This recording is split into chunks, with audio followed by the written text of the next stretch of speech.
அகிலாண்டேஸ்வரி திருவானைக்காவல் நிறைய ரகசியங்களை உள்ளடக்கிய ஒரு திருக்கோயில்.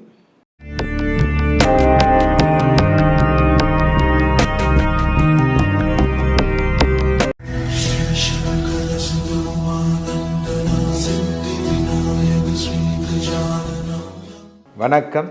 கிண்டி சுவாமிநாதன்.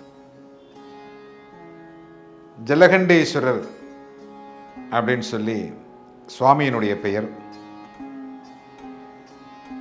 இங்கே பிற்பகல் பூஜை அப்படிங்கிறது யானை முன்னே செல்ல அம்பாளுடைய வஸ்திரத்தை அணிந்து கொண்டு ஆச்சாரியார் உச்சிகால பூஜைக்கு அம்பாளிடத்திலே சென்று அபிஷேகங்கள் செய்து நைவேத்தியம் செய்து பூஜைகள் செய்வார். ஏன்னா உச்சிகால பூஜையை அம்பாலே செய்வதாக அங்கு ஒரு ஐதீகம். சிலந்திராஜன் பூஜை செய்த திருக்கோயில், மிக முக்கியமான ஒரு திருக்கோயில் அகிலாண்டேஸ்வரி. ஒரு அசுரனை அழிப்பதற்காக அம்பாள் அவதாரம் எடுத்து ஒரு போர் புரிகிறார். அப்படி போர் புரிகிற பொழுது பல நூறு வருடங்கள் அந்த போர் நடைபெறுகிறது. அம்பாள் மீது அசுர பானங்கள் எய்து கொண்டே இருக்கிறார்கள். அம்பாள் தீ ஜுவாலையாக ஜொலிக்கிறாள். ஜொலித்து அந்த அசுரனை அழிக்கிறாள்.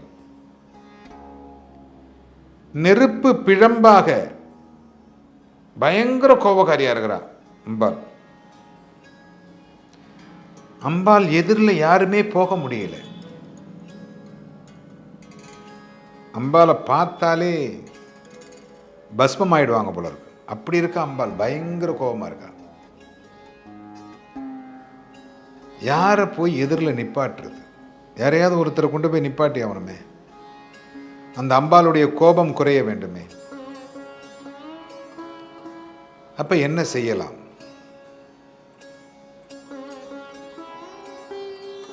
முப்பத்து முக்கோடி தேவர்களும் போய் சிவபெருமான்கிட்ட முறையிடுறாங்க. அம்பாள் மிகுந்த கோபத்தில் இருக்கிறாள்.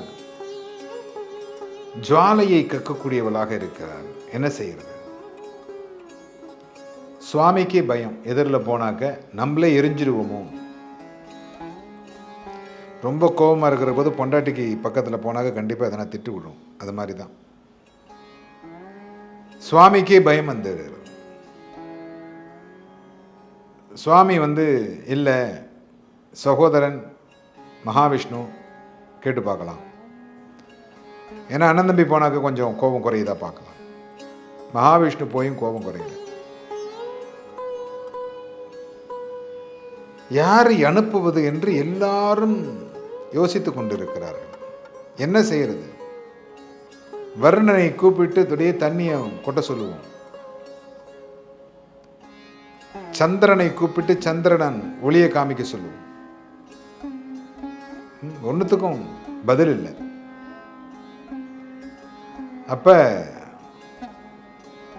எப்பொழுதுமே இந்த நாரதர் நல்ல விஷயங்களை செய்யக்கூடியவர். அவர் தான் சொல்றார், எந்த தாயாக இருந்தாலும் தன்னுடைய குழந்தையை பார்த்தால் சிரித்து விடுவாள், இல்லை கோபத்தையாவது குறைச்சிடுவாள். இந்த குழந்தை அப்படிங்கிறது ரொம்ப முக்கியம் இந்த தாய்க்கு.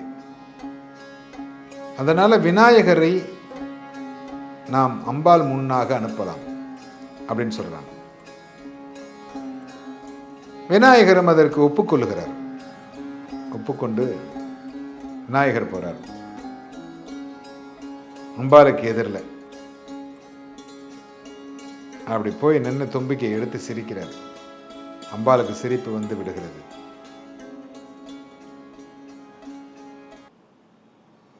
சுவாமி பார்த்துக்கிட்டே இருக்கார். இந்த அம்பாளுக்கு சிரிப்பு வந்துட்டு திரும்ப கோபம் வந்துடக்கூடாது.